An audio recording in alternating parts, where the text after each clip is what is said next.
Hey, Hare Krishna, everyone. Welcome to the Srimad Bhagavatam discussion. I'm so happy to be with all of you, and I just enjoy this part so much. The association with all of you, and also the pre-reading that I get to do because of this, and that whole thing is just very enjoyable for me. And it's a way for all of us to stay connected to Lord Krishna, to stay connected with the teachings of Bhagavad Gita that we have heard and read in the previous sessions. So it's just all, at least from my standpoint, it's just very blissful for me. I hope it is for you as well. So let's start by reciting the Mangalacharan Prayers. I'll share my screen.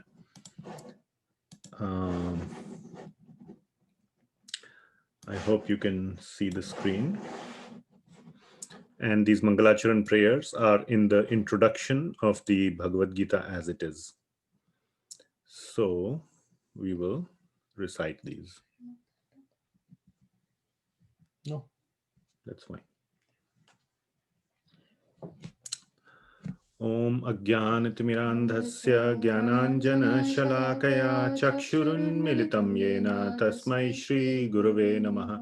Shri Chaitanya Manobhishtam Sthapitam Yena Bhutale Swayam Rupa Kadamahyam Dadati Swapadantikam. Vandeham Shri Guru Shri Yuta Padakamalam Shri Gurun Vaishnavamscha.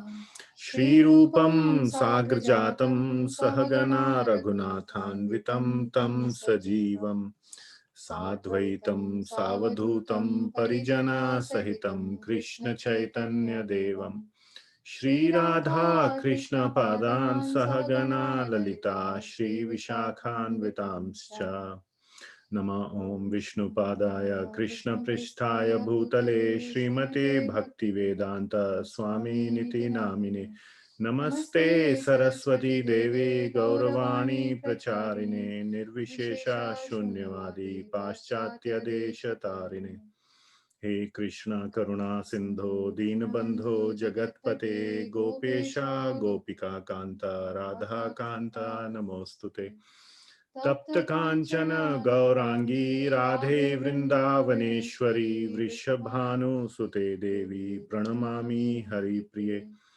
Vanchakalpatarubhyascha Kripa Sindhubhya evacha Patitanam Pavanebhyo Vaishnavebhyo Namo Namah. Jai Shri Krishna Chaitanya Prabhu Nityananda Shri Advaita Gadadhara Shrivas Adi Gaura Bhakta Vrinda. Hare Krishna, Krishna Krishna, Hare Hare, Hare Rama, Rama Rama, Hare Hare. Srila Prabhupada ki jai. Okay, now we will recite the invocation verses of the Srimad Bhagavatam. And where did they go? Oh, right here.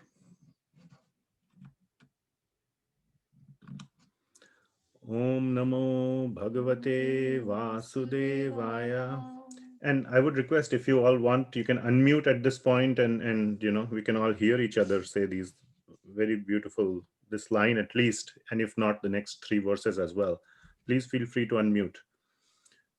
Om Namo Bhagavate Vasudevaya. Om Namo Bhagavate Vasudevaya. Om Namo Bhagavate Vasudevaya. Namo Bhagavate Vasudevaya. Narayanam Namaskritya Naram Chaiva Narottamam Devim Saraswati Vyasam Tato Jayamudirayeet.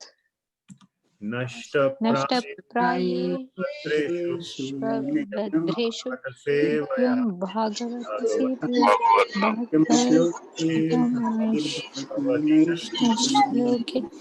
Bhakti Bhakti Krishnaya Vasudevaya Devaki Vandanaya Cha Nandagopakumaraya Govindaya Namo Namaha. Namo Namaha. Thank you so much for being with us here and reciting this. Hearing your voices was very nice, even though it was on top of each other's. That's much better than just reciting it alone. So yeah, I'll stop sharing. Maybe I'll keep sharing and stop sharing periodically. So today I thought we'll go through the another wonderful topic, and in the meantime, if you can, if circumstances allow, please turn on your videos. I like to interact and see each other. It gives me a very personal feeling in these times of COVID and when we are all stuck at home. If not possible, that's okay. Even if it's for a short time. Even if it was for a short time or whatever works for you, no pressure. So back to sharing the screen.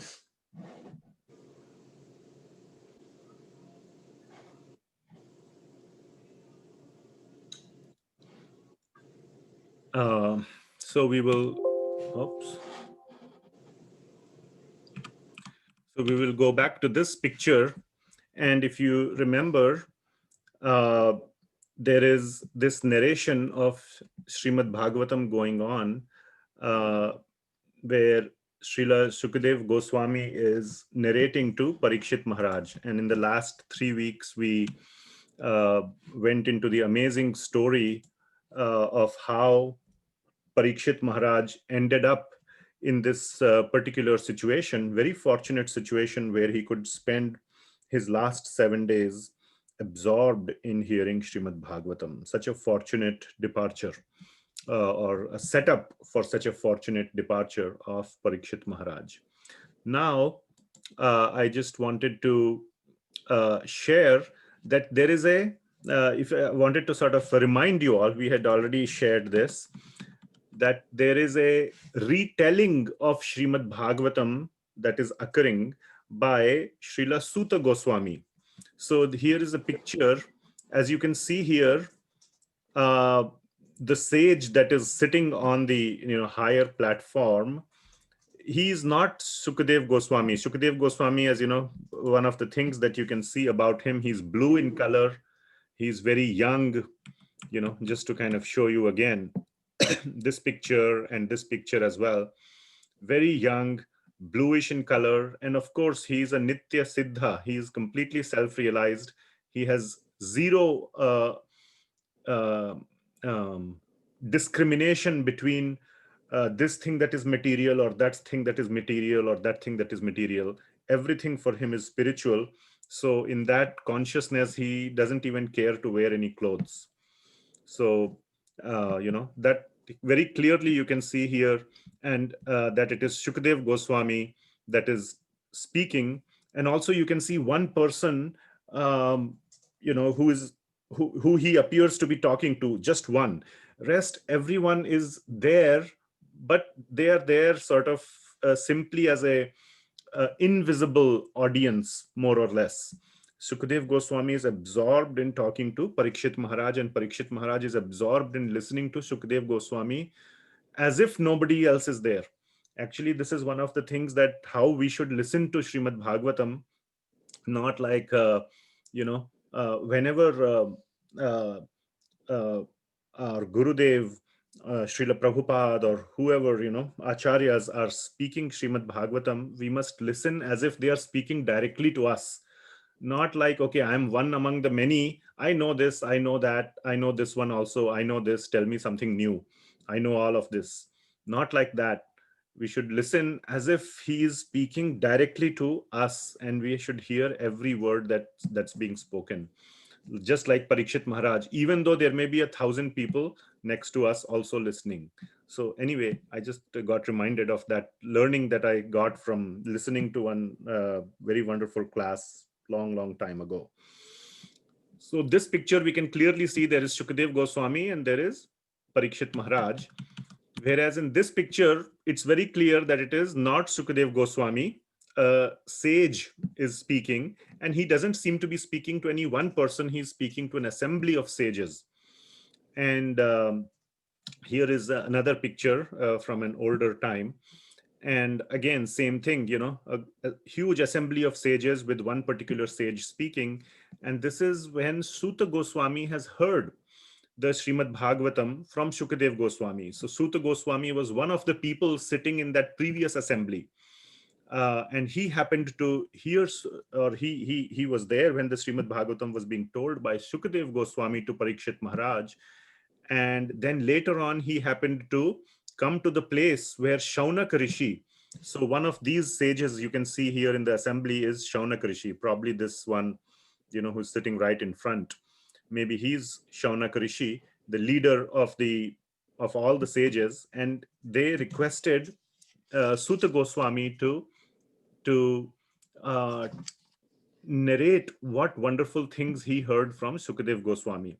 And actually, they were also it was a very catastrophic situation, why they had assembled there to do a yajna for the welfare of the world, for a yajna for 1,000 years, because they had got this terrible news that Parikshit Maharaj has left the world. And he was the most wonderful dharmic king who was ruling in the best possible way. And their shelter, the emperor, who was a very perfect emperor, almost like Ramarajya, like Lord Ram, he has left. So there is that kind of fear and uncertainty of the future that is there. So they had assembled to do this yajna, and Suta Goswami happens to come there. And they request him to share everything that he has heard. So these are the pictures, as you can see, of Suta Goswami and the sages who are listening to the Srimad Bhagavatam. So, so having sort of come to that scene where Suta Goswami is narrating, these sages begin to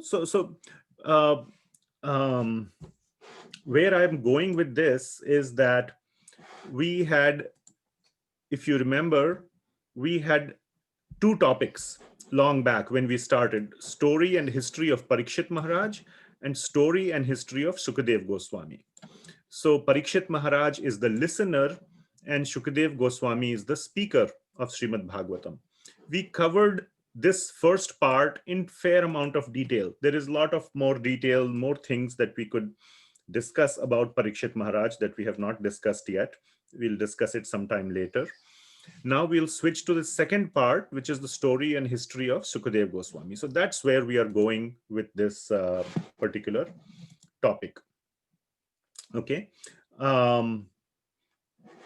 So I'll go back to this picture and I'll kind of just leave it there. So one of the questions that is asked by these sages to Suta Gosvami is that how did Vyasadeva, who is the original compiler of the Srimad Bhagavatam, how did he get the inspiration to compile the Srimad Bhagavatam? And we'll see there, from there will emerge the story of Shukadeva Gosvami, who is the speaker. So again, now this part, what I'm going to just say in very brief, is not there in the Srimad Bhagavatam, but it is there in some other scriptures, some other Puranas, and also there is a scripture written by Kavi Karnapura called, I think it is called Vrindavan Mahatmya or something like that. I was reading a particular passage and there it was mentioned. But there is this favorite parrot of Srimati Radharani named Shuka. And that parrot later became Sukadeva Gosvami.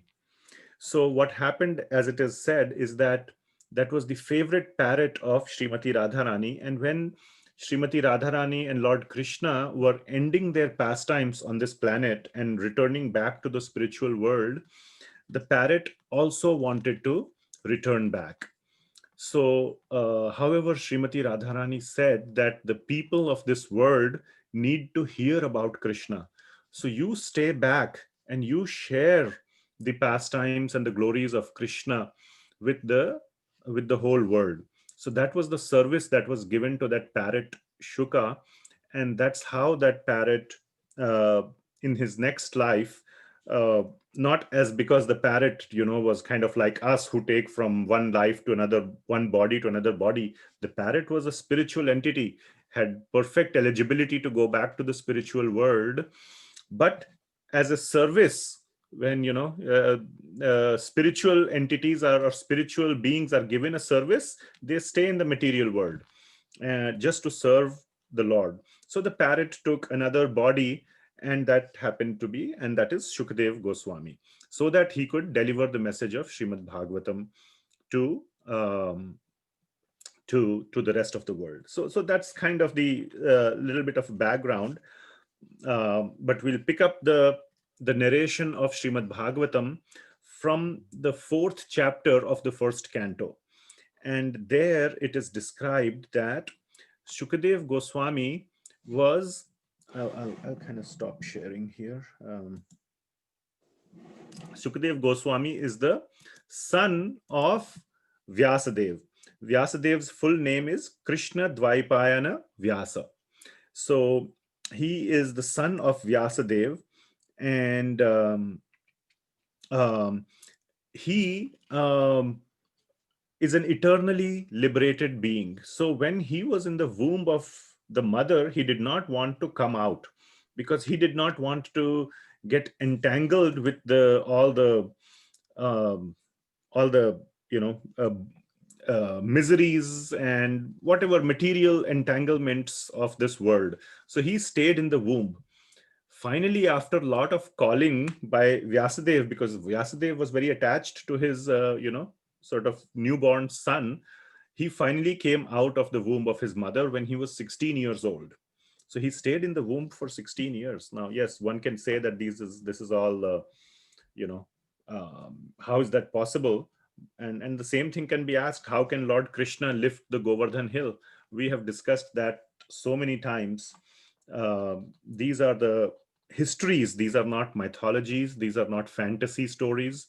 These are real, and these things are certainly possible. We, as of today, have very little understanding of how to put our faith in these, or what is the possibility that this may happen. So we should take it in that sense that our faith should remain strong, that yes, it is certainly possible. I just don't understand today how it is happening. Maybe in the future, if the Lord wants, I will understand.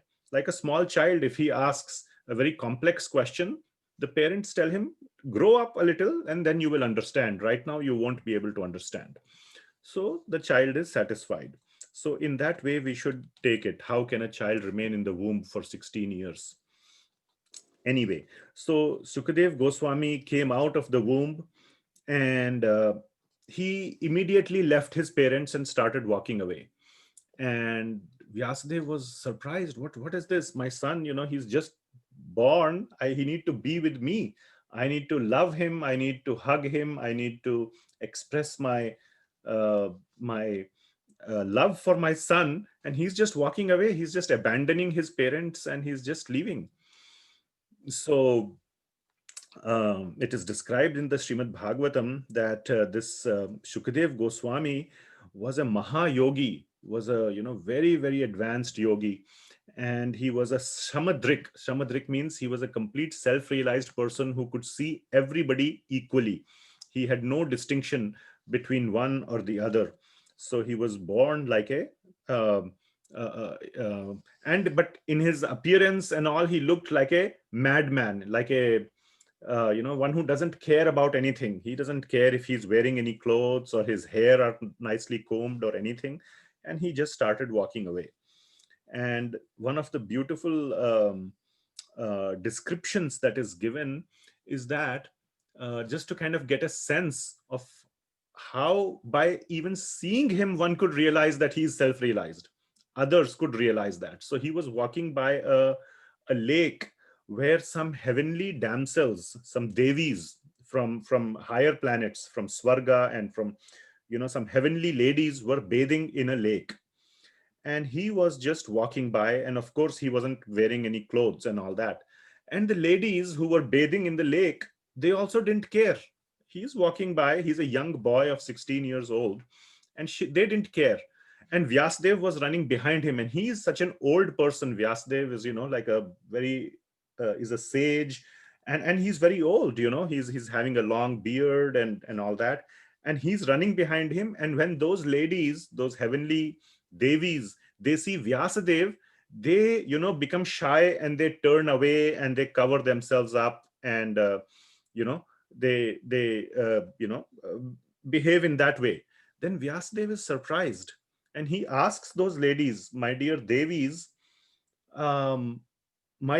he's my son, and he's such a young handsome boy, and he was walking by, and you didn't feel anything, whereas when I am such an old person, I am going, and you're trying to cover yourself and feel ashamed. Why is that? The ladies said to Vyasadeva, your son, we can see he is completely self-realized. He has no distinction between man or woman or anything. He has no idea that he is a man and I am a woman and have any other feelings like that. So we had no need to cover ourselves. We had no, we could see he's like the Supreme Lord, he's like our father, our mother. We felt no need to cover ourselves. Whereas when we saw you, even though you are an old man, you have the distinction, a little bit distinction, even though you are very advanced, you have the distinction between man and woman. And so we covered ourselves. And so this shows how advanced Sukadeva Gosvami is, even more advanced than Vyasadeva. Vyasadeva, who is the compiler, who wrote all the Vedas, the Puranas, he's the, he's such an advanced person. He was the one who gave the divine vision to Sanjay so that he could see the battlefield and narrate the story to Dhritarashtra.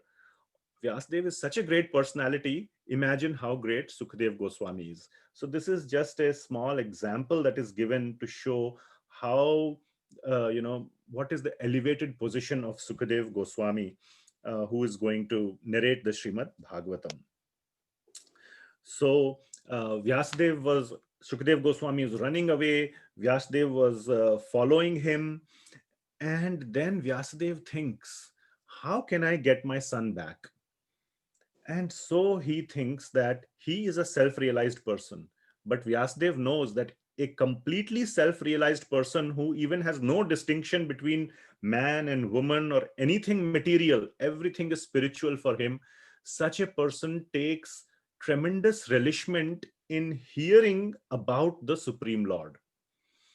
So he is not like a impersonalist who considers the Supreme Lord to be also at the same category as everything is, I don't care about anything, everything is material. He completely understands that the Supreme Lord is spiritual. And so he started narrating the Srimad Bhagavatam, Vyasadeva. And Sukadeva Gosvami, when he heard Srimad Bhagavatam, he came running back to Vyasadeva. And then, Vyasadeva could very nicely associate with his son in the way of sharing or narrating the Srimad Bhagavatam to him. So in that way, Shukadeva Goswami heard the entire Srimad Bhagavatam from Vyasadeva. And so then Vyasadeva was very satisfied. He was very happy that I have my son. I'm happy to, I happily narrated the Srimad Bhagavatam to him, and so on.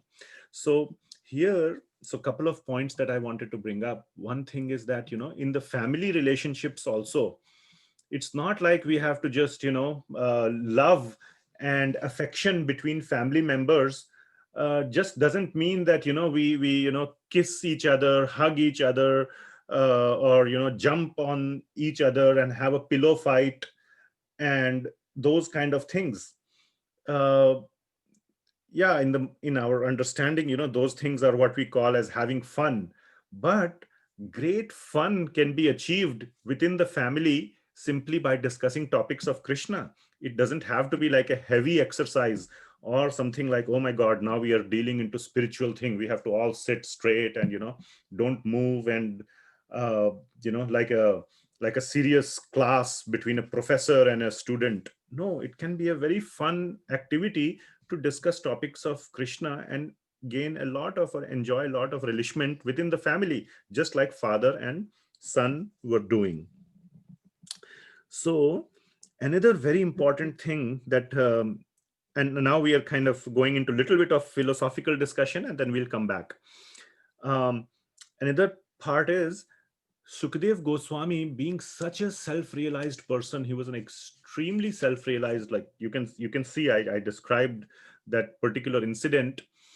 And how come he's interested in simple things like the pastimes or the activities of the Lord? Because Bhagavatam is full of that.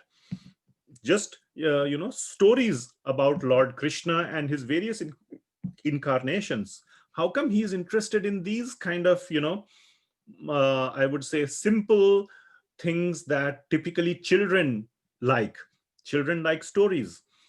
And such an advanced person, how come he's interested in these things? So that was the question that Shaunak Rishi asked to Suta Gosvami, that how come Sukadeva Goswami is interested in these topics which seem so much meant for common people or for even for children. And then Suta Goswami replies with one very, very important verse. This verse is extremely important, and I'll share it with you, and we can recite it as well. So let me share my screen. And this verse, for all of you that may know, is called as the Atmaram verse. So, and this is, so we have kind of gone into the 7th chapter of the first canto, and this is the 10th verse. So I'll read the verse, and then I'll read the translation, and I'll then describe. So, okay, so let me read the verse. Suta Uvacha. So Suta Goswami is replying to Shaunak Rishi. Atma Ramascha Munayo Nirgranthapya Urukrame Kurvantya Ahaitukim Bhaktim Itham Bhuta Guno Harihi. So Suta Goswami said, all different varieties of Atmarams, those who take pleasure in the Atma or spirit self, especially those established on the path of self-realization, though freed from all kinds of material bondage, desire to render unalloyed devotional service unto the personality of Godhead. This means that the Lord possesses transcendental qualities and therefore can attract everyone, including liberated souls. So that is the meaning, that one should not think, oh, these topics of stories of Krishna and his various incarnations are very childish, are very meant for common people or for children. They have the capacity to attract everyone, including the most highest human beings, as in the self-realized liberated souls. So this is a very important verse, and this instills a lot of faith, at least in my heart, that these stories are meant to be read by the common people, by as foolish as we may be, or as advanced as we may think we may be. A lot of people think they are very advanced, though they are actually not.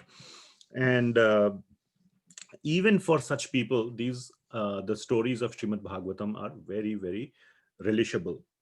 So this verse actually is so important that in the Chaitanya Charitamrita it is written that Chaitanya Mahaprabhu, when he was giving his instructions to Sanatana Goswami, he gave 61 different meanings of this one verse and 61 different meanings. He spent a whole several days explaining to Sanatana Goswami, one of his chief disciples, this one verse, so we can understand how important this verse is. And another verse, the next one also is very important, the 11th one. And this verse is showing that it is not like these self-realized people, they don't care about devotees, or they are just, introverts, or they don't like to associate with people. They absolutely like to associate with people. They are not introverts. They are not like, with a chip on their shoulder, but they want to associate with people who also are pure devotees of the Lord, because all that they want to hear and speak is Krishna Katha. So as long as that is the topic being discussed, they are very, very extrovert. They are very social. They are not introverts. So we'll read this verse. Harer guna akshipta matir bhagavan badarayanihi adhyagan mahad akyanam nityam vishnu jana priyaha. So they are Vishnu jana priya. Vishnu jana means the people who are devotees of Lord Vishnu. Priya, they are priya to those people.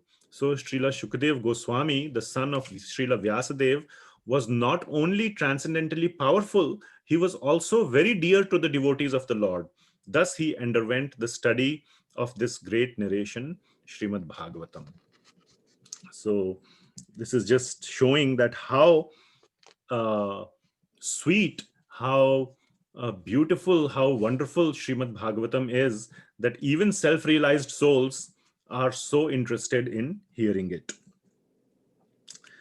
Then there is another very beautiful thing that is, I'll stop sharing, that is said, which is that another question Shaunak Rishi asks, that okay, fine, I get it that Sukadeva Gosvami, is very interested in hearing Srimad Bhagavatam and is very friendly and very likable by other pure devotees of the Lord, and they like him.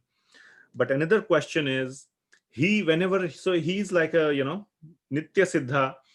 He doesn't stay at one place. He goes from place to place to place. And even if he goes to the house of a householder, he doesn't stay long enough. He stays there only for a few minutes. It is said that he only stays in a householder's house as long as it takes to milk a cow. How long does it take to milk a cow?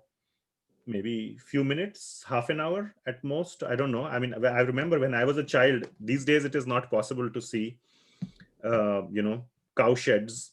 And as far as I understand, these days the cow sheds are not even worth seeing. But anyway, there was a cow shed when I was young near my house, and every morning I used to go with a little bucket to get milk. And sometimes, the milkman was delayed, so I could see him milking the cow, and it was fun. So anyway, it takes half an hour maybe to milk the cow, and that's how long Shukadeva Goswami stays. So one of the question was, how come he stayed for 7 days with a king who is a householder? Parikshit Maharaj is a householder. So how come he stayed such a long time where he doesn't stay even half an hour in a householder's place? So, then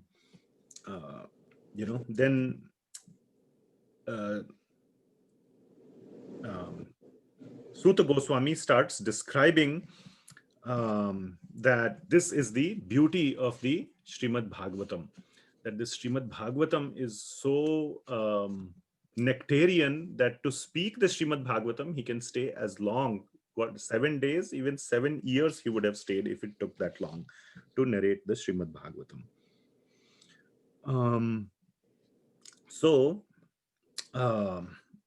Another question that then finally Shaunak Rishi asks is that how did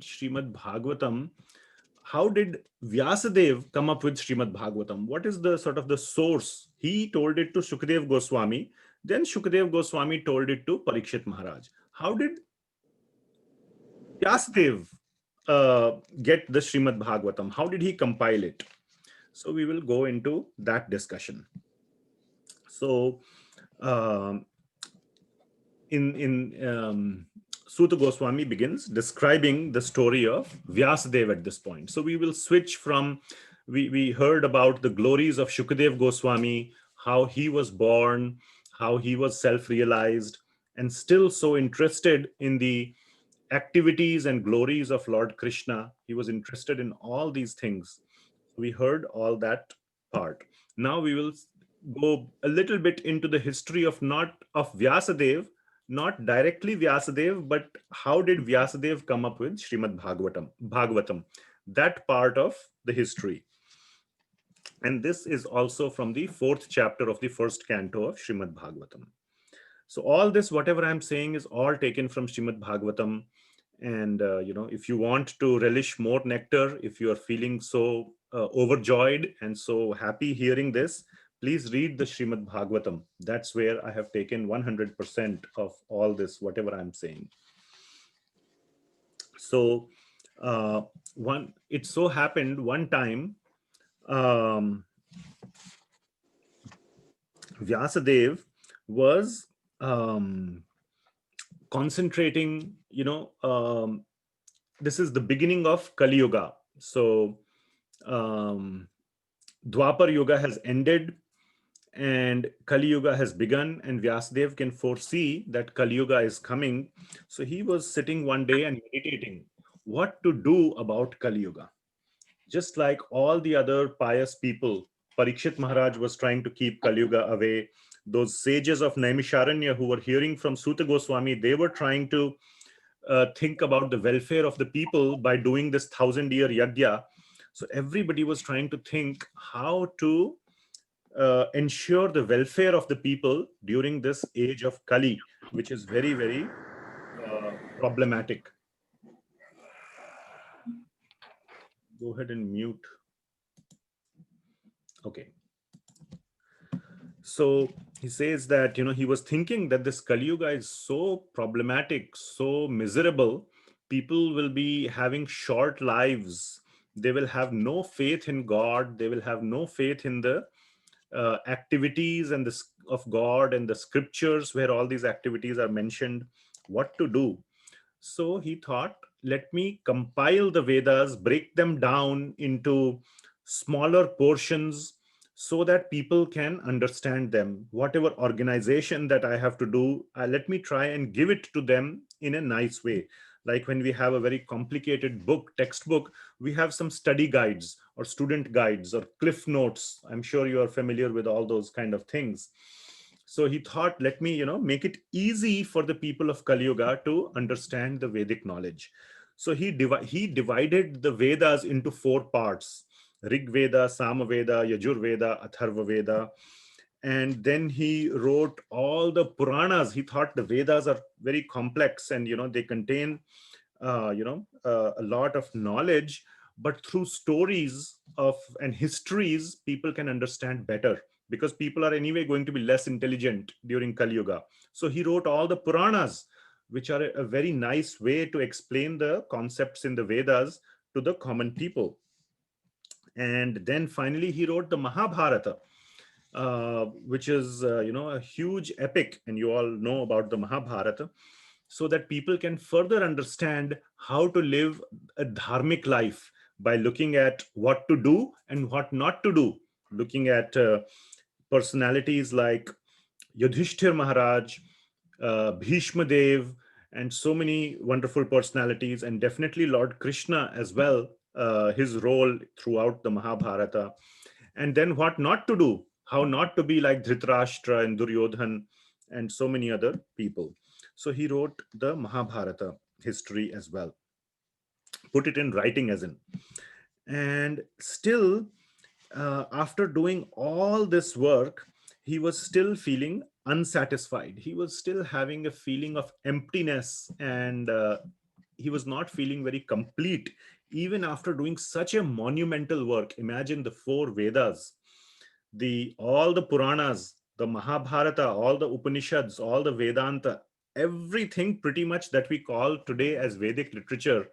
Probably the biggest thing that is not part of his work is the Ramayana, among the important ones. But everything else that we call as Vedic literature is pretty much coming from Vyasadeva. So after compiling so much, he was still feeling dissatisfied. He was feeling empty in his heart. And this was a very, very, very strange feeling. It is like he has done enough to win like maybe 100 Nobel Prizes or maybe 1,000 Nobel Prizes. Even getting one is such a big achievement, and people feel satisfied. I have, done enough for one lifetime.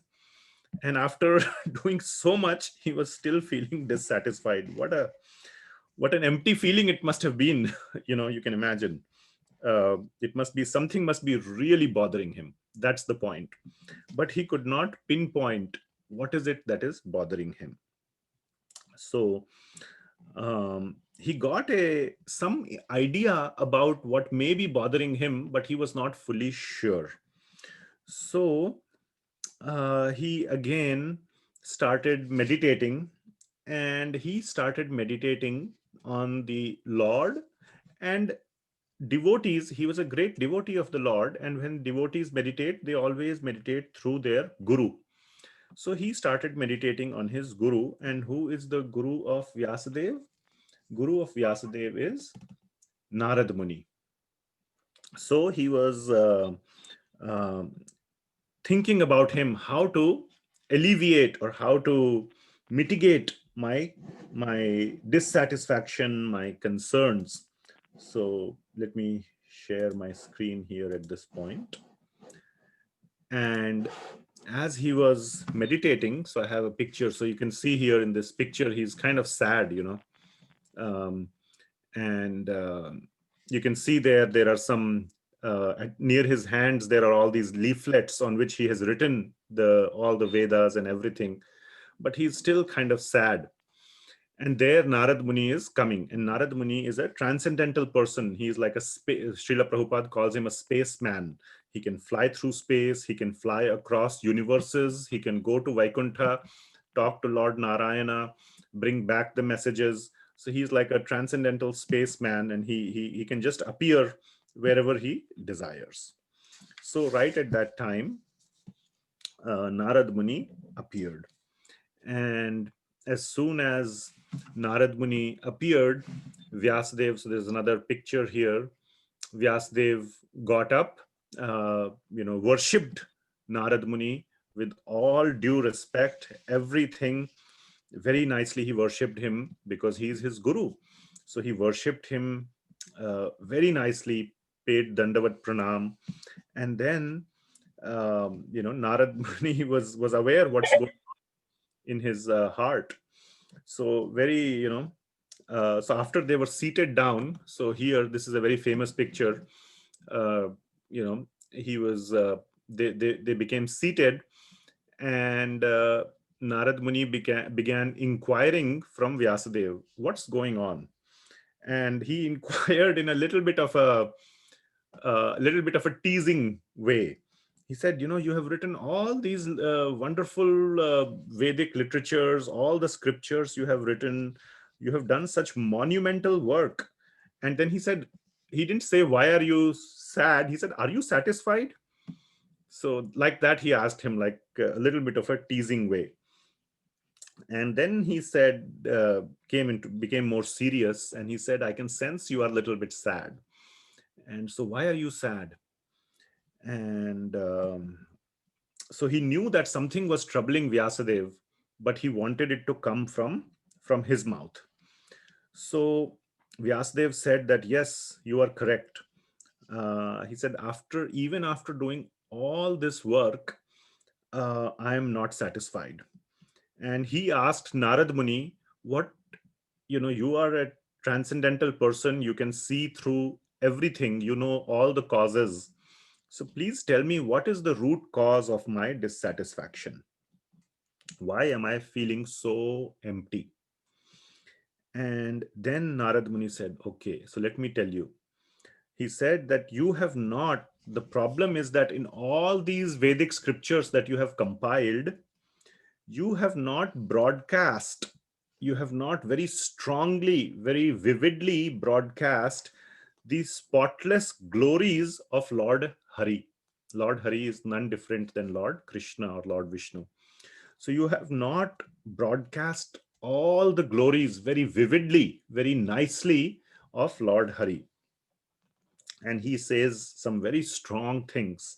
And there are a lot of wonderful verses here that we should discuss, but due to time and other factors, we may not be able to go into a lot of detail.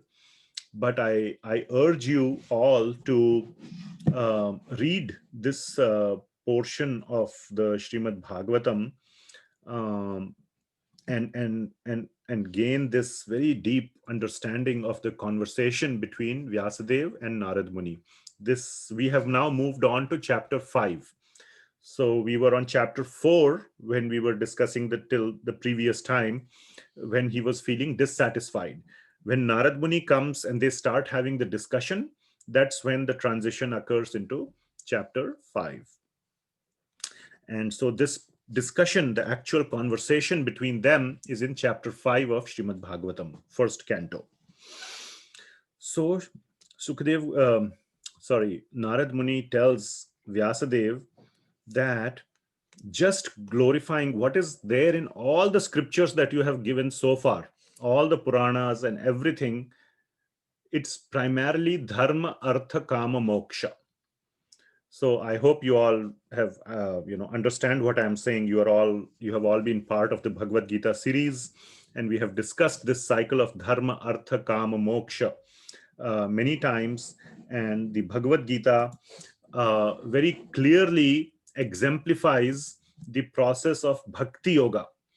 So, however, a large part of the Vedas is dealing with dharma, artha, kama, and moksha. What that means in brief is that you do your righteous duties as per religious instructions, that's dharma, then you get certain material facilities. And then that's called artha. And then you enjoy those material facilities. They are for your enjoyment, for your benefit. That is called kama. So you go from dharma, artha, and kama.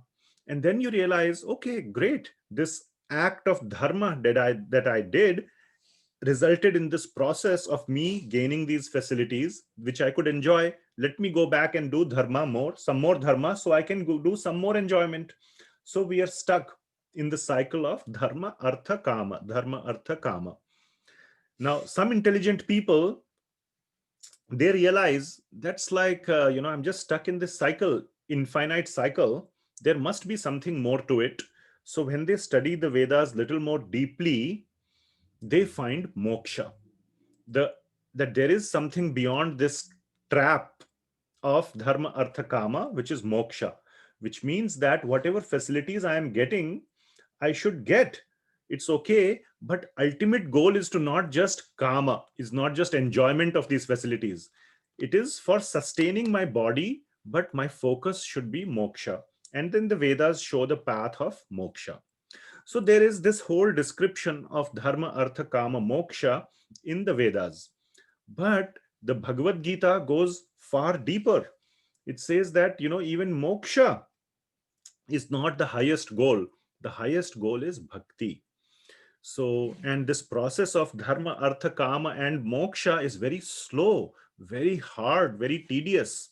And we have read so many verses in Bhagavad Gita where Lord Krishna says, don't bother. He says there, please don't worry about the flowery language of the Vedas. Right in the second chapter, in the 46th verse, he says that, don't worry about the flowery language of the Vedas.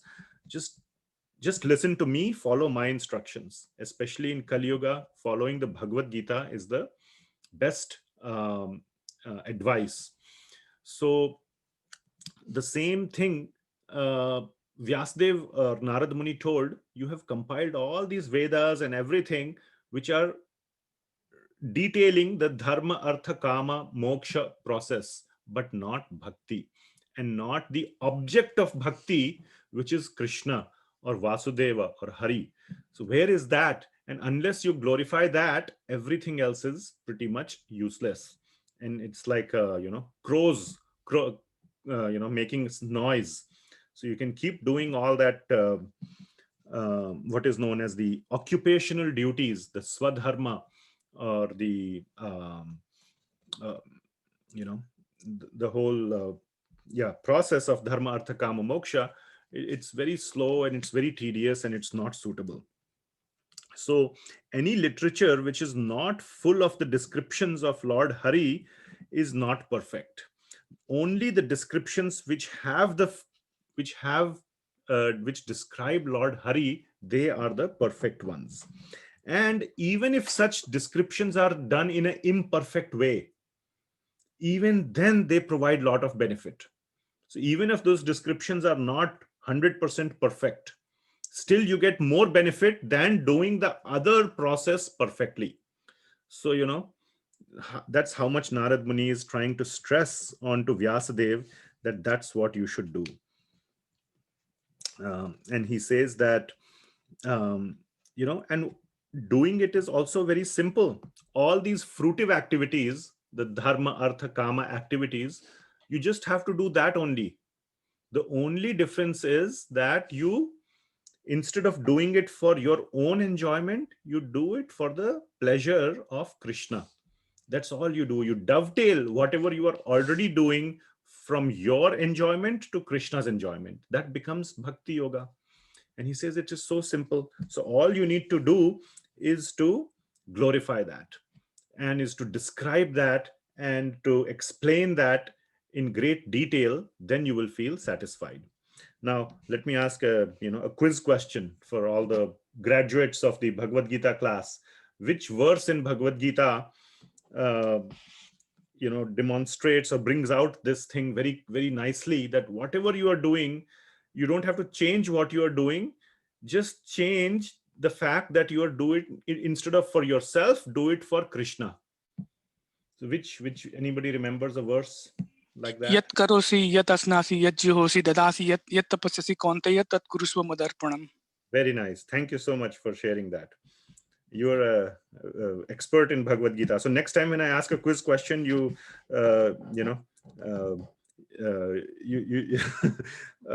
want to hear from other folks, other devotees.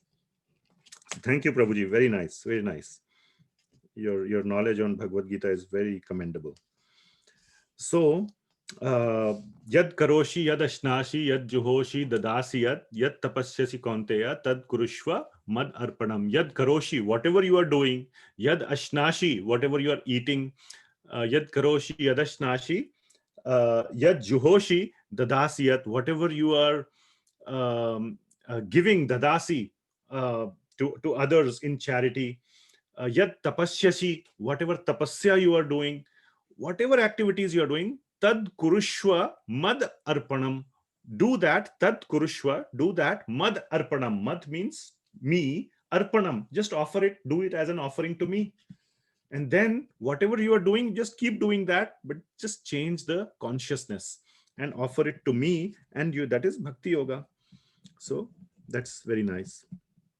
So, and then he glorifies the activity of kirtanam, that this kirtanam, this hearing and speaking about the activities of Lord Krishna or Lord Hari, is very enjoyable. And he says that in the material world, people are anyway looking for enjoyment. They are looking for enjoyment in material things, in objects of sense gratification. So they want to go to the movies, they want to go to Disneyland, they want to go to bars and clubs and here and there, and to find enjoyment. Ultimately, people are looking for enjoyment. And instead of having all these material enjoyments, if they can get this enjoyment of hearing about these pastimes, activities, glories of Lord Krishna, they will find far more taste, far more relishment in this enjoyment. They think they are getting a lot of enjoyment in those other things. That's because they are conditioned. Because they are programmed to feel like it's like an acquired taste. For many of the things that we eat, we say it's an acquired taste. What is the meaning of acquired taste? You do it long enough, you start liking it. That is called acquired taste. So, for example, I like dal very much. And we used to do long back this food distribution to homeless people.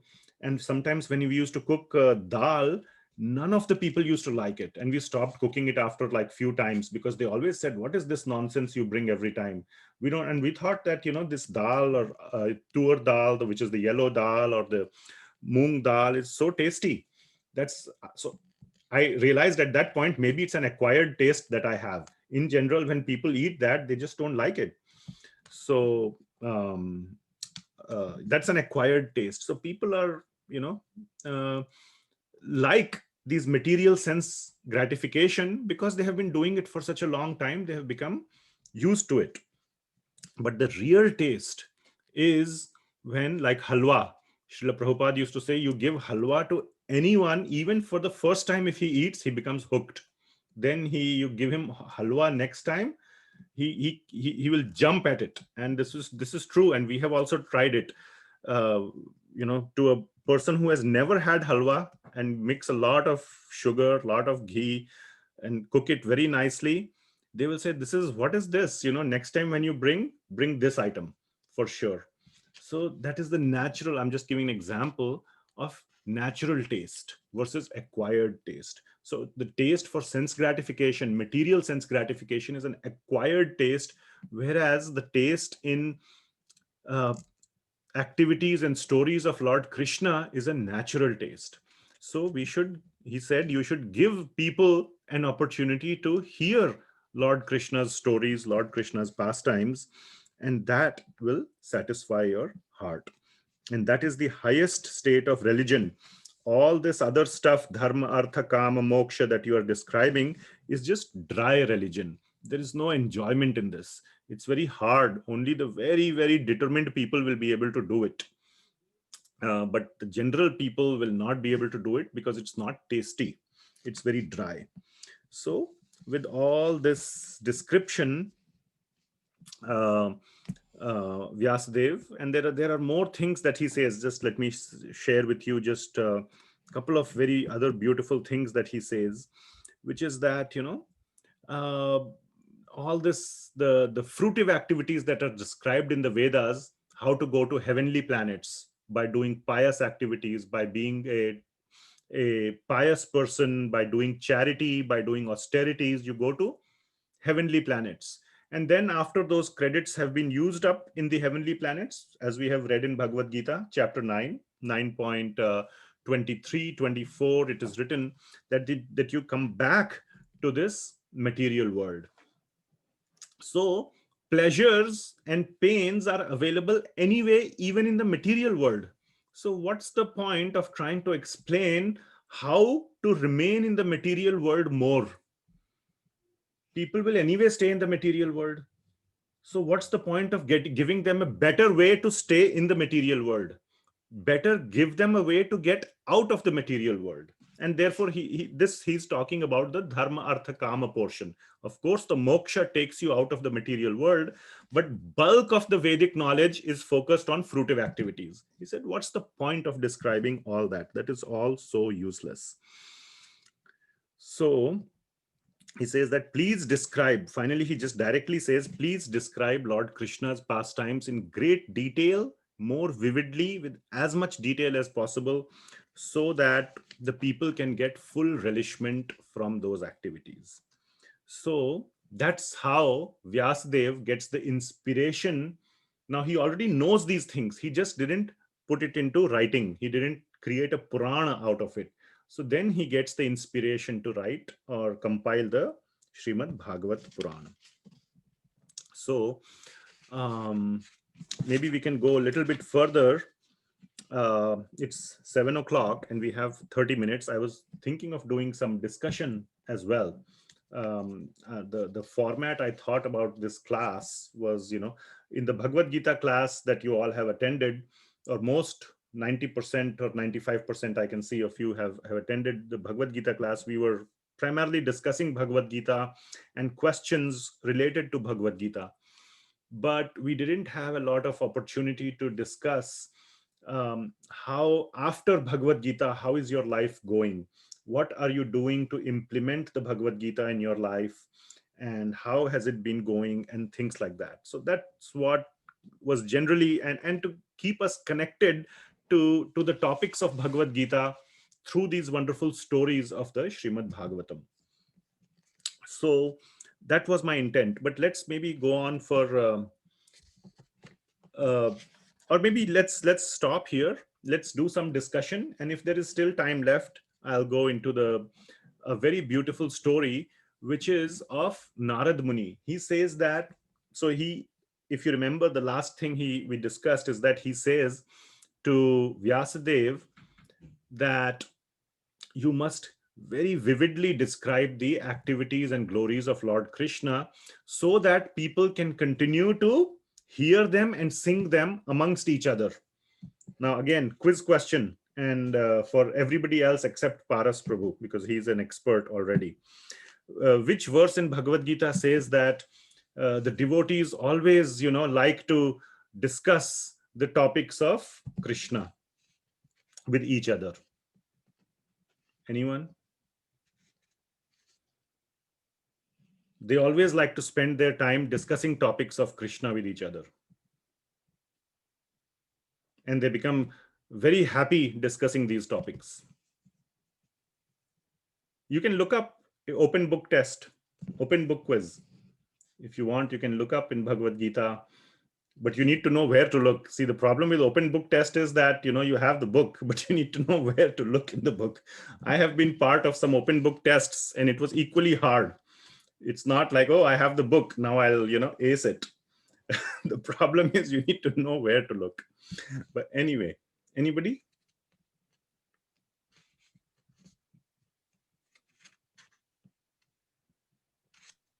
There are so many expert devotees I can see here, very senior, very wonderful devotees. Come on, let's have some icebreaker. This is more of an icebreaker.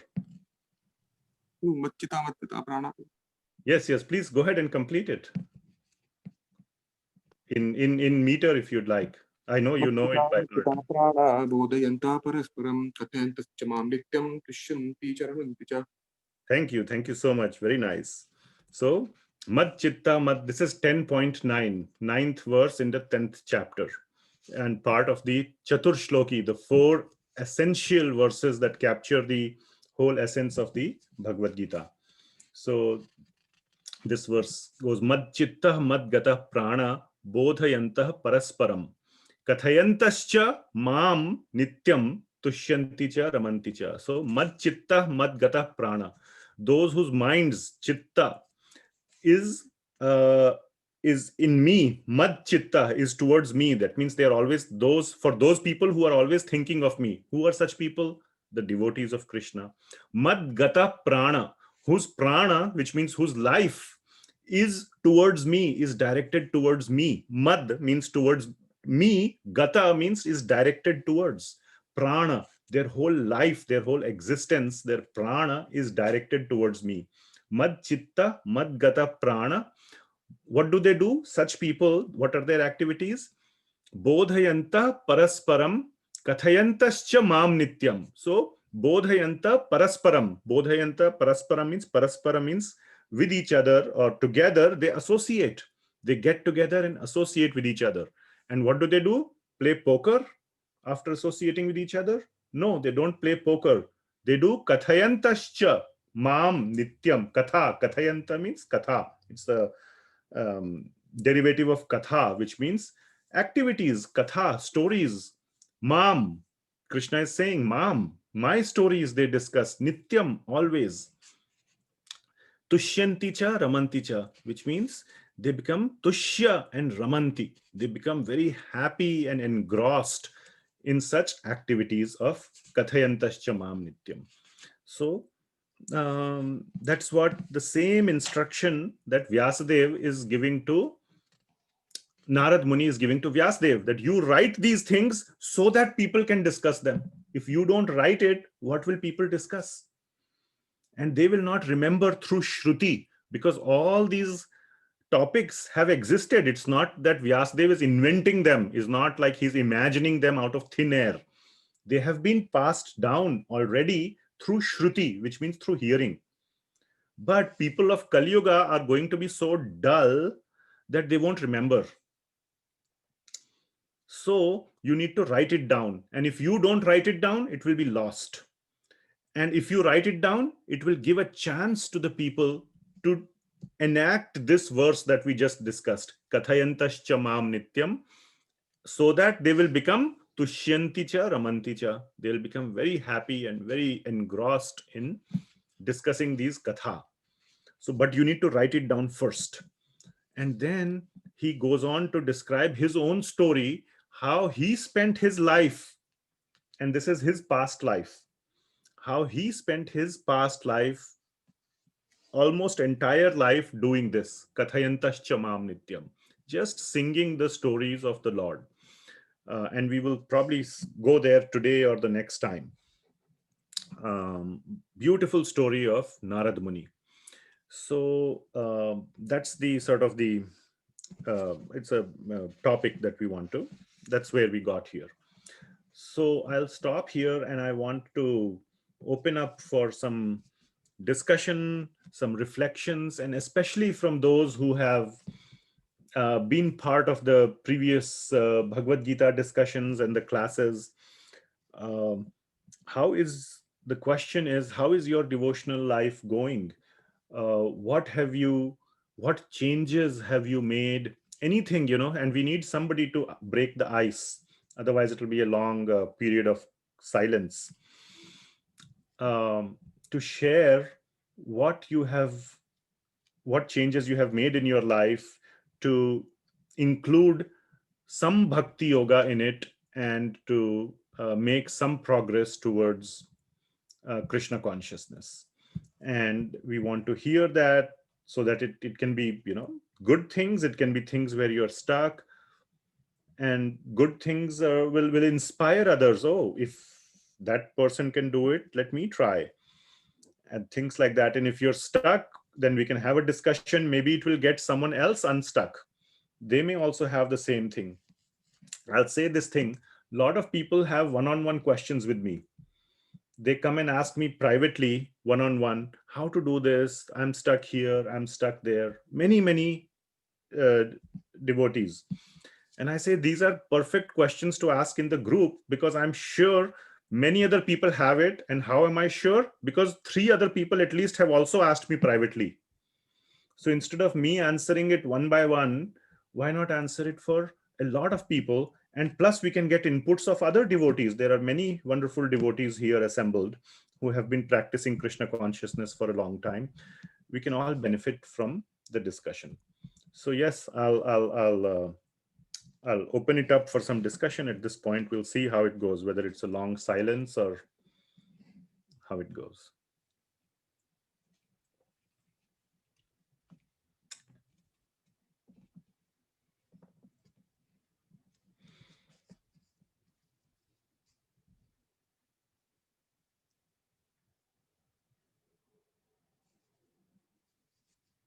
Anyone?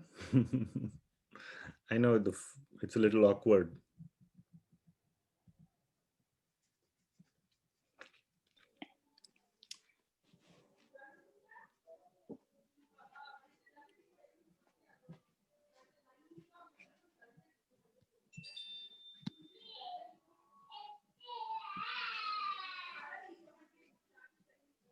Anything you want to say about today's class? Anything you liked from what we discussed today?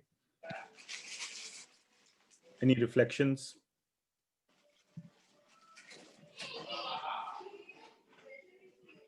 Yeah, Prabhuji, Hare Krishna. Kundan. Yes, Yeah, just wanted to say, of course, yeah, thank you, Prabhuji. Your class has been very nice, and we are trying to listen to it regularly. But yeah, sometimes we miss it out. So yeah, we have been trying to practice, and I have been doing like mantra in the morning. It's not been very regular. Like some days I miss it. Yeah, and especially after this like pandemic hit, and like we were going to temple regularly, but now we are unable to do that. So just the interest is there, but somehow I think in last few since the pandemic, it's kind of a bit difficult to keep up the progress, like spiritual progress, and like when we hear the lecture, or then for few hours, or that is that day, we have the inspiration, but then again it gets engrossed in day-to-day things. So interest is there, but how to keep it more exciting, and that energy is kind of waned a little bit. Fear क्यों रखा And है? also like some fear and those things also come in sometimes. Can you explain little more fear part? More, like अच्छा करने में बहुत अच्छा लगता है, और कोशिश भी रहती है कि जैसा है उस तरह से करें, बट कुछ ऐसा रहता है कि फियर सारा लगा रहता है, स्पेशली मुझे don't know why, but some like insecurity kind of things. Insecurity किस चीज से, मतलब भगवान की भक्ति करने से insecurity या material चीजों से insecurity? Material one. Job रहेगी कि नहीं रहेगी, whether I will be something living here in this city, or I may get kicked into moving again and again from one city to another. Parents को लेके, those things. How their health issues with parents, whether to all be these US, whether to be in India. Yes, these are all very, we also have faced these things so much in our family also, parents ko lekar, and so many things. So one thing I can say, that, and other devotees, there are some very nice devotees, very senior devotees who have been practicing Krishna consciousness from way longer than I have. I see, for example, Bhakti Rasa Mataji. She is our at least for me, she's a role model, or a exemplary devotee. So please pitch in, share your realizations. But one thing I would say is that take up japa, take up chanting of the holy name. That is something, see, hearing you can do on like weekend, like when there is a class. Now of course there is technology, so that you can do unlimited hearing. So through classes, through YouTube, pick up a taste for one or two speakers whom you like and listen to them. Don't just jump around, whatever comes up in YouTube, just hit it, and that's also fine, better than hitting on some of the other nonsense that may come up. Now the distraction, the problem with YouTube is, if you hit one thing, then the mind gets distracted here and there and there. That is the sort of the downside. But one strategy is to pick a liking based on your mood, based on your nature. You will connect with one or two people, hear from their lectures, and it has to be something that is available also. You may like a particular person, but there may not be any much material. So hearing, but one thing that you absolutely, I would recommend strongly that you pick up is japa. I cannot underestimate, or I cannot, what should I say, overestimate, whatever is the right way. I cannot stress enough the importance.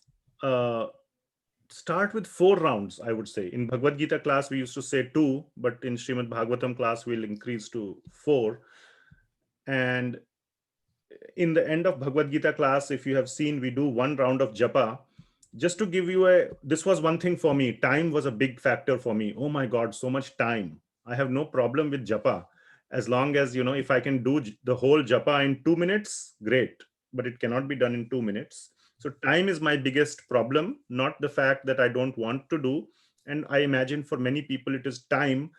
It takes about 6 minutes, I would say, for 1 round of japa. And I assume you all understand what is 1 round of japa and all. We have discussed all that in Bhagavad Gita class, so I'm not going to repeat it. 4 rounds, 25 minutes. 6 times 4 is 24, 1 minute buffer. And 25 minutes, give it to Krishna every day. Try that. And I'll tell you, if you do that, what happens to me is it creates a tension. It's in my mind, oh, I have to do. And that's a healthy kind of tension. So in the morning, you will think, oh, I have to do. That thinking itself that I have to do is making you Krishna conscious. Okay, what is Krishna consciousness? If I tell you today is the latest and greatest release of whatever new Batman movie, and we have a ticket for 9 p.m. show, I tell you in the morning, what will you go through the whole day? Oh, I have to go to 9 p.m. movie. I will go to 9 p.m. movie. You'll enjoy, the enjoyment will happen the whole day itself. The enjoyment will be there that I will do it at 9 p.m. That is called movie consciousness or Batman consciousness. But in the same way, if you have this thinking, I have to do my 4 rounds of japa. Or if you do 2 in the morning, 2 in the evening, oh, I have to finish 2 more. That thinking itself will make you Krishna conscious. Then you are getting more. You're being Krishna conscious more by just thinking that I have to do it. Plus doing it itself. It's not just that. That's a small part. The main part is actually doing it. And it is like a magical medicine. It will work on you even if you'd have no idea how it is working. That's medicine. Unless you are a doctor, I'm sure you have no idea how medicine technically works. But you have taken, all of us have taken some medicine and it works. Trust this process of japa. So I would say, like you said, your question was how to do during the week. Take a goal of doing 4 rounds of Hare Krishna Maha Mantra japa every day. 25 minutes. And if you cannot in the night or day, it doesn't matter. Like we can divide does it. not matter. No rules. Chaitanya Mahaprabhu has removed all rules. Okay. So no rules, morning, night. Many times, I do it the last thing in the night when I'm falling asleep, but I have to do it. So it is very poor quality, but at least, try not to. But anyway, the point is, yes, it does not matter. This was one of the questions people asked. Do I need to have a temple in my home? Then only I can do japa sitting in front. No, not at all. Not at all.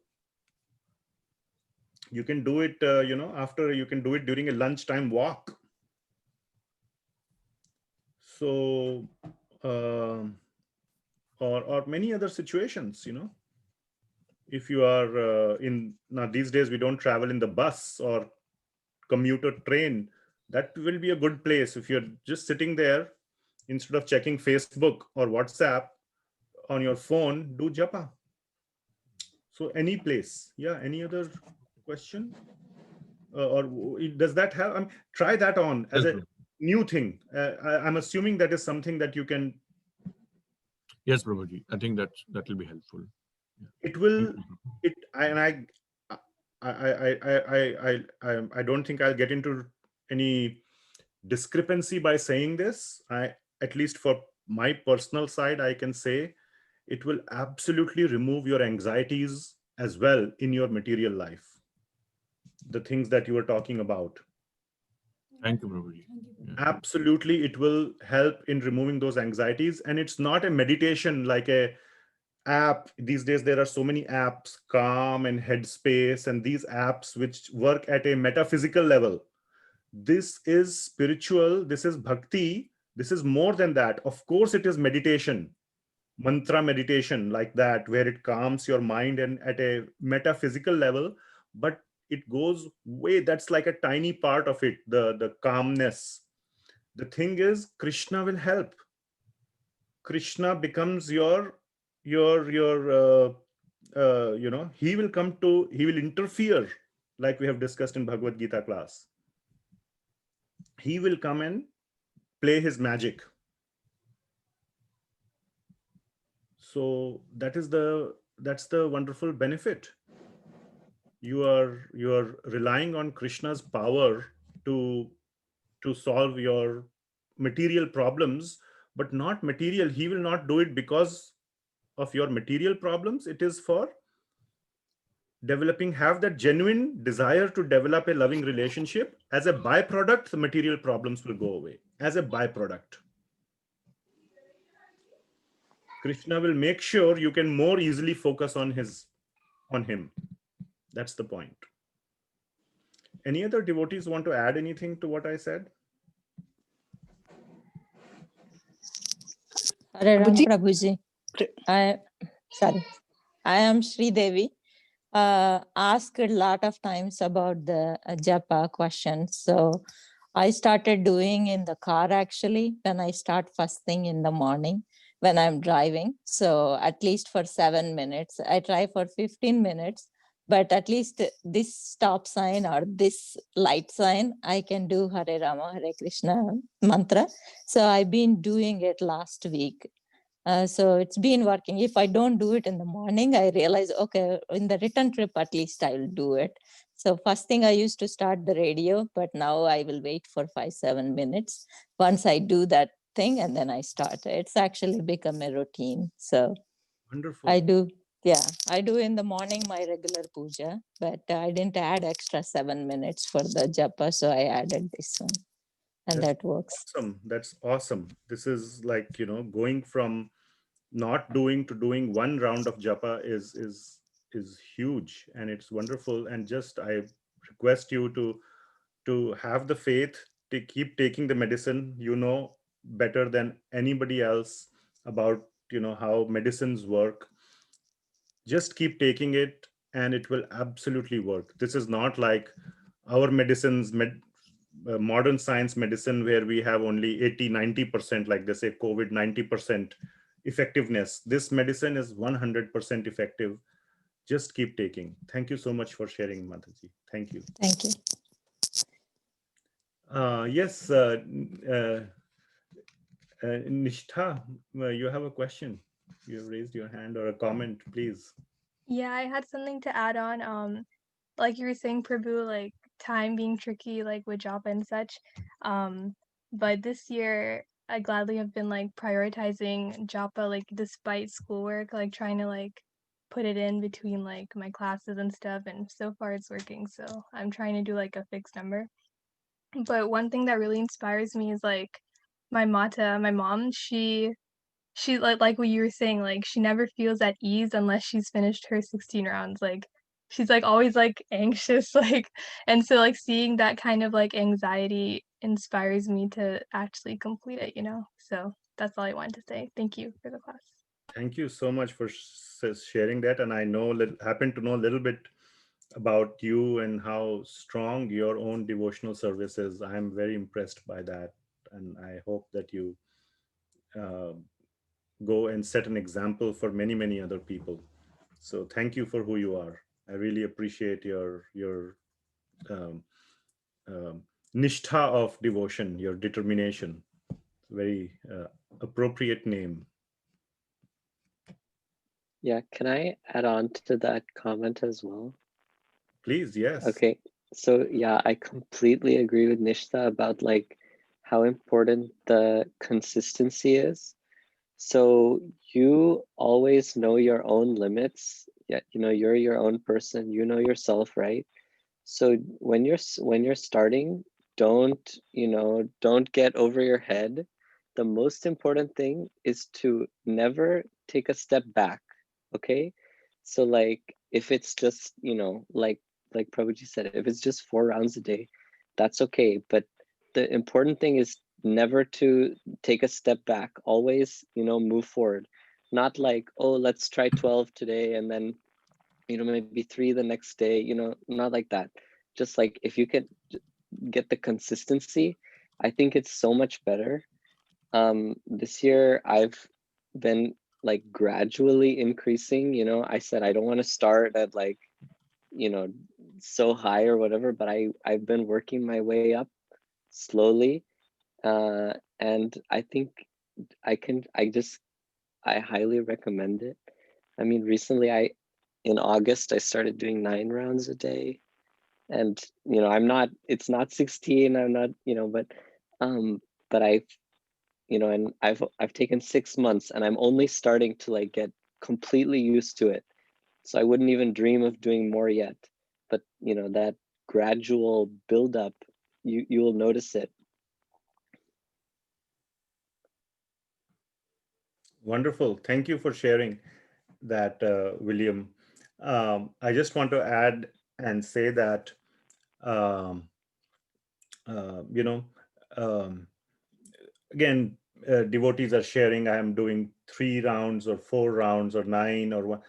It's not one thing. I just want to make sure it's not about a number, that a person who is doing X rounds is better than a person who is doing Y if X is greater than Y. Okay, so please don't have that in mind. Oh my God, he's so high. I am so so one thing to keep very clear. Now we are having a group discussion. You are hearing what others are saying. Others are hearing what you are saying. So somebody may feel, oh, we started 4. This person said 9. I was going to unmute and say 2, but I will look like a little chuha in front of this big, uh, don't have those feelings. One of the very important things to keep in mind in bhakti is to not compare yourself against others. Okay, that is a big trap. We should never compare ourselves in terms of trying to. It's not a race, it's not a competition. It's a very sublime activity. Again, we have developed an acquired taste for competition. There is so much of this thing about competition. Everything has to be competition. I can say that, at least just a funny aside, I come from India, and many of you I can see come from India. Especially, again, I can say this, without being sort of branded as sectarian or something like that. There is this mentality, oh, everything is a race, everything is a competition, everything is all about numbers. One of the good things here is that uh, you know uh, people care a little bit less in the Western countries about uh, you know uh, comparing about uh, how many points you got versus how many points I got. So it's not a points game. It's none of the thing like that. We are all, even those who are doing so much japa or so much, we are all scratching the surface.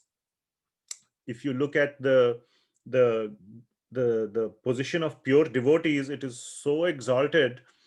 uh, we are all in the journey. One may be one step ahead, one may be one step behind. That's the only difference. The journey is miles long.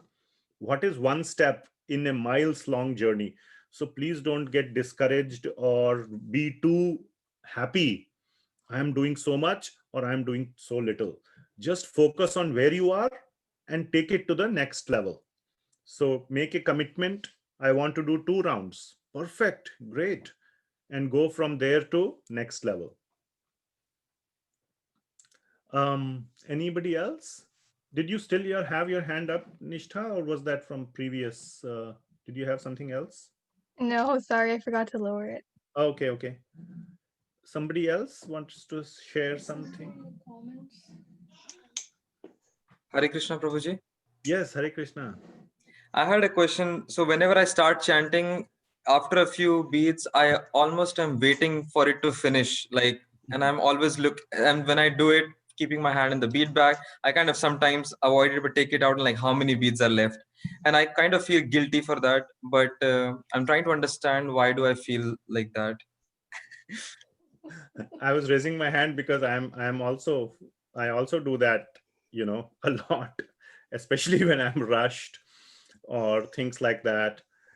And the only thing I can say is it's okay. Be okay with it.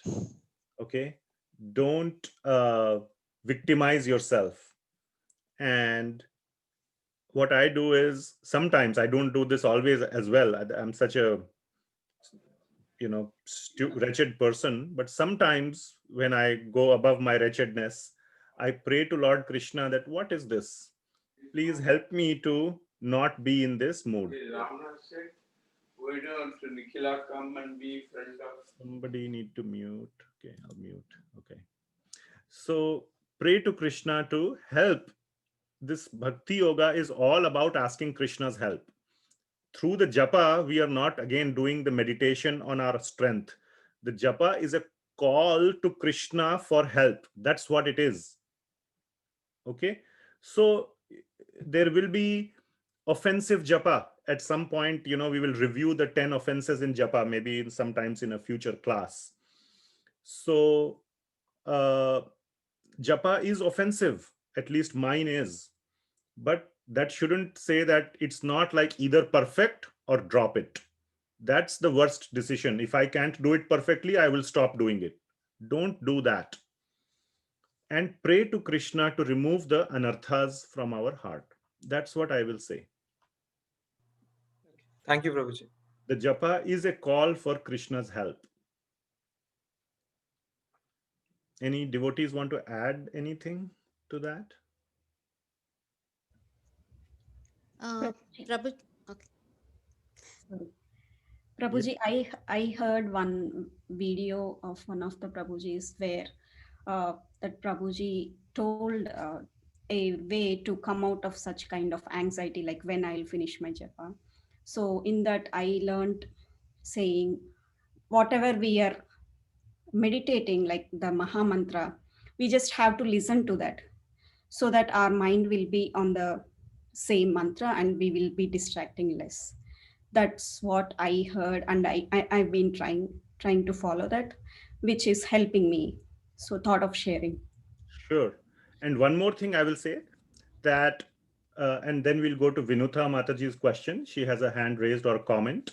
But one thing I just wanted to say is that in the addition to what Lakshmi Mataji really recently said just now, you after few days, even after 4, 5, 1 week of practice, you will know how much time it takes you to do one round of japa. For me, it takes about 6 minutes or a little bit, even sometimes less, 5.5 or 6. You know how much time it takes, and budget that much time. Like if you have to go to work and if there is a meeting at 9 o'clock and I know it takes 20 minutes to drive to work. And if I start from home at 8:45, I know I'm late. I must at least start by 8:40 if it's a 20-minute drive, unless I want to crash into someone. So in the same way, you have X amount of time, plan I will do that many rounds, and you have a certain speed. So, but yes, even then, because there is no taste yet, we feel, why even am I wasting 15 minutes right now? Even I have budgeted, why am I doing this? Why not I'm going and looking at my Facebook? So that thought need to be worked on. But one of the tips could be plan it like you plan your driving. Okay. So at least that could help. You cannot help the Facebook part of it or that thing in the mind. I could be doing something more enjoyable. That thing you call for Krishna's help. But one thing that one can do from their own side is to plan the time. Okay, that might help. Another thing to what she said is that the hearing, that is very important, but I'll make it even simpler, one level simpler for the beginning. And then one can come to the level of simply hearing what you are chanting. In the beginning, you can look at pictures of Krishna. Keep your eyes engaged. We are all so much into this looking, and that's why I put all these pictures in the presentation. Then it helps to focus and hear the story. So there are so many ways of, Bhagavad Gita has pictures. We have 2021 calendars. You can flip the calendar, look at pictures. So many things you can do. Engage your eyes and do japa at the same time in the beginning to train your mind to do it. And then slowly and slowly come to the stage of hearing what you are chanting. So that is another way to enjoy and to train ourselves to do it. Okay, like for children, when we have to give them bitter medicine, we mix it with, you get the Tylenol in the cherry and blueberry flavor, right? So for children, we can give it in some sweet form. Thank you, Prabhu. Can I share my experience? Yeah, if we have someone. Sure. I wanted to go to Vinutha Mataji. She has her hand raised, and then after that. Hare Krishna Prabhuji. Yes. Yeah, I had a share too. It is not a question or a comment. Sure. And it is a little bit sidetracked to all chanting. So this is my experience. I wanted to continue reading Bhagavad Gita, but even when I started all by myself, like I used to complete the first chapter, then somehow go to second, but I was not able to continue further. Something or the other, like distractions and was going on. And later what I did is one of the Mataji suggested that it was like Purushottama Masa, so it was the Adhik Masa time. And she just suggested that it is very auspicious to read chapter 15 of Bhagavad Gita. So I thought, at least let me make this commitment. So and in order to be committed, I thought, let me start sharing as well. So in that way, even my family and my friends will also get benefited. So that is when I started like posting just the 15th chapter of every day, just one shloka I was posting on WhatsApp and Facebook. So everybody liked it, and I started getting comments that they are also reading it along with me, and I felt good. And once it was finished, I was kind of hooked on to that idea, like that commitment to read just one shloka and understand it thoroughly, rather than just rushing through the whole Bhagavad Gita again and again. Just one shloka a day and sharing it with my family and friends through social medias. So that way I make that commitment, as well as a few other friends as well are getting benefited. So everybody is trying to read just one sloka, and it is done within like 5 minutes or max 10 minutes. Even I try to go through the purports and try to understand it. So that's that I felt it really good, because no hurries and no pressures as such. So when you said you're sharing, like you are reading, you read the translation only, or you recite the Sanskrit as well? And I'm just curious, what I try to go through the whole thing given in the Bhagavad Gita as it is book. So I read the Sanskrit shloka. I'm actually taking Sanskrit classes as well. So I try to read the Sanskrit, then try to understand it again with the word translation meaning. In that way, I'm trying to learn Sanskrit as well as the Bhagavad Gita shloka. And then I read the translation and purport as well. So I try to go through the whole thing, and it hardly takes me 5 to 10 minutes. Very rarely takes 10 minutes, but most of the time it takes 5 minutes. And I keep it as a to the end of the day, just before going to sleep. So I post it and I put it on WhatsApp status and Facebook post as well. So many are following that, and yeah, it makes me happy. And even in life, I've seen some progress. So it is not a big thing, but I was looking for what to do.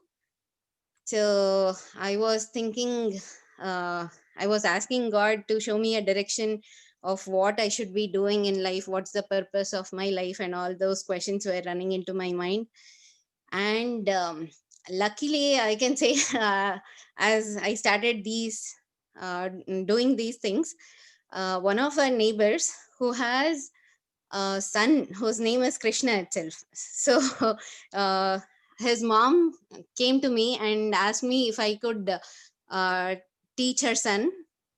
And I was like, I was just coming from a walk, and as soon as I heard, can you teach my son Krishna? I was like, oh, okay. It's some sort of a sign that God is giving me. I just said, okay.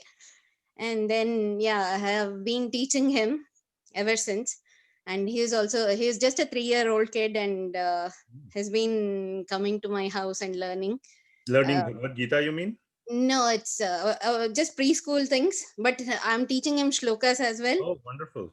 So he has learned many, like at least 5 shlokas already. So yeah, and different things. Along with that, I started preschool, just online preschool. So now I'm trying to teach few other kids as well. So it was kind of a sign or a direction. That's what I thought, and I'm taking things very slowly. It's not that I chant very regularly. I try to do it on and off. All of a sudden, like when I'll be cooking, I'll be just chanting. I don't know how many I do, but when cooking or while taking a shower or just going here and there while walking, it just keeps running in my mind. These days, technology has enabled us very nicely, and I hope you're all familiar with the Gita PDX folder. It's a shared Google Drive, tinyurl.com/Gita PDX. PDX stands for Portland. It's the airport code, but famous as Portland code. And there you will find some links. There is a MP3 with Srila Prabhupada doing japa. There are a lot of links to kirtan. You can listen to those kirtans. You can find your own kirtans by devotees on various platforms, YouTube and others, SoundCloud. And you can listen while walking, while cooking, all those things. Yeah, one more thing I would like to add is I listen to Amog Leela Prabhu on YouTube. He is very funny, and it is kind of entertaining. Just it doesn't feel like we are listening to something serious or spiritual. I listen to him a lot as well. Yeah, like whenever I'm doing some chores that I don't like, I start listening to him. So that's one way I'm connected. Yeah, absolutely. He's a very his message is very apt, but told in a very nice, very funny way, very enjoyable to hear. If you haven't heard Amog Leela Prabhu, you should hear. I think most of his talks are in Hindi, I think. Some maybe in English also. Wonderful. Yes, Prabhuji. A couple of things that I liked in what you said very strongly is to sharing with others. It creates a lot of motivation for ourselves. We feel like it's mine, it's my knowledge, I am sharing, so you feel ownership, and therefore you yourself get invested in it. So that's very nice thing to share it with others. It's a great way to increase our faith and our determination into the Bhakti Yoga. That's point number one. And the other thing that you mentioned about the word by word translations that Srila Prabhupada has given in all his books is very important. We generally, many people, and including myself, used to just read the Sanskrit and then the translation. That whole word by word translation used to be like skipped. For past few years, I have been focusing on those to try to understand what each word means in the shloka. And that gives a whole new relishment, a whole new understanding, a whole new meaning opens up from the shlokas, from the verses. So thank you very much for sharing. Yes, Prabhuji, you wanted to share something. Thank you. And then this will be the last one, and then we will. Hare Krishna, Prabhu. I'm Vinil. I just want to share my experience. Last year, exactly Jan 2020, we started our association with Lekoswego Bhakti Vriksha, and we got a great association of Jai Sachidanand Prabhu, and you just mentioned Bhakti Rasa Mataji. Yes. Exactly. Yeah. Last year, Jan 2020. Our role models. Yeah. Jan 2020, we started our first chapter of Bhagavad Gita, and Jan 2021, we completed the Bhakti portion of Bhagavad Gita, and this last week we started the 7th chapter, Knowing of Absolute Truth. So I just want to share my personal experiences through our 1-year journey. The first thing I would like to mention about the japa, which you already mentioned. Whenever we want to do japa, right? Like if I don't do in the morning, until I do it in the evening, right? Like that will keep on like as if like something in my mind, right? Like that keeps on poking me inside my mind. And I'm very much connected with what you just mentioned. I mean, I slowly started like right now. I mean, everyone are busy, but again, as you mentioned, we need to dedicate some time. Right now, I'm doing Monday to Friday one time, on weekends 2 times. Probably, as William Prabhu said, like we need to slowly start, and we never need to step back. That is my approach, and slowly I'll make sure that I'll improve on that. That is one thing. And with respect to japa, right? Eka Krishna Name Kare Sharva Papakshaya Navavidha Bhakti Purna Nama Haite Haya. So through this japa, I mean, all this 9 forms of devotional service, the Lord Chaitanya and Lord Srila Prabhupada has given the greatest gift of japa. So, I mean, all 9 forms of devotional service can be done through japa. I mean, I'm very much connected to that. That is first thing I would like to share. And the second thing is, I just have a quote from Isha Upanishad, Purnasya Purnam Adaya Purnam Eva Vashishyate. That is from Isha Upanishad. That is related to offering. Whatever we offer it to Krishna, whether it is foodstuff or any kind of things, right? Like again, Krishna will have everything and will give it back to us. That is the greatest thing I've learned. It can be a donation to the temple or buying a book, anything. We never need to, I mean, I strongly learned that we are not spending something, and like it is like we are offering it to Krishna with love, and again Krishna is going to give it back to us. That is the greatest thing I've learned. And the third thing, and this during conclusion of the 6th chapter in Bhagavad Gita and starting of 7th chapter, I learned about tolerance. I can definitely see personally, I mean, in this last 1 year, right? I mean, I'm like, I personally feel that I have a lot of anger. I mean, learning the skill of tolerance, whether someone cheated you, whether someone, I mean, your manager is angry at you, he gives a lot of work. I mean, all this, even with my wife, if I had some fight, like I'm making sure that I'm learning the skill of tolerance. I just want to share this experience with you and everyone in this. Beautiful, wonderful. This controlling our anger, tolerating, these are big things. These are huge things. People spend thousands and thousands of dollars on various kinds of programs and this and that. Just by reading Bhagavad Gita and just by our japa, we can, bring these sort of emotions or our, things in our nature in control. So, and the other thing that you said that I liked very much was the, giving to Krishna doesn't mean now, we have lost it. If we give something to Krishna, now we don't have it anymore. No. That's the wrong understanding. So it's anyway, by the way, everything is belonging to Krishna. But by giving to Krishna, we are of course, Krishna receives it with love if we give it with love, but we are the receivers ultimately. We get the benefit. And I would like to add another point before I end. So the Gita, what we have in our home, right? We got it through your hands. I'm blessed for that. Thank you. Thank you. It's Srila Prabhupada's Gita, and he gets 100% of the credit. If he would not have written it and created the Bhakti Vedanta book trust and the whole system, we would not be having this conversation. So all glories to Srila Prabhupada. Well, great. Thank you so much. This was wonderful. It started off a little bit slow, but then it that's what it happens. It just then explodes when, we need some icebreakers. So thank you for sharing this. We'll continue next time with the... Mataji has shared on the chat her experiences. Who? Bhargavi Mataji, are you still there? She wrote it on the chat. Okay, let me see. I'm not...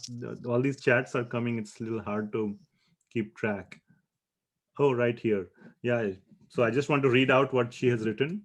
After getting up in the morning, the first thing I do is not to check the mobile. Wonderful. Yes. That's a big progress itself. But to do japa at least 2 rounds minimum. And then 2 times during my morning and evening pujas, and 2 more later in the evening. Wow. So that makes it how many? 8 rounds or something like that? That's awesome. This is wonderful. Do you want to say something? Are you still? I can see that you're still here. Do you want to say something verbally, or will?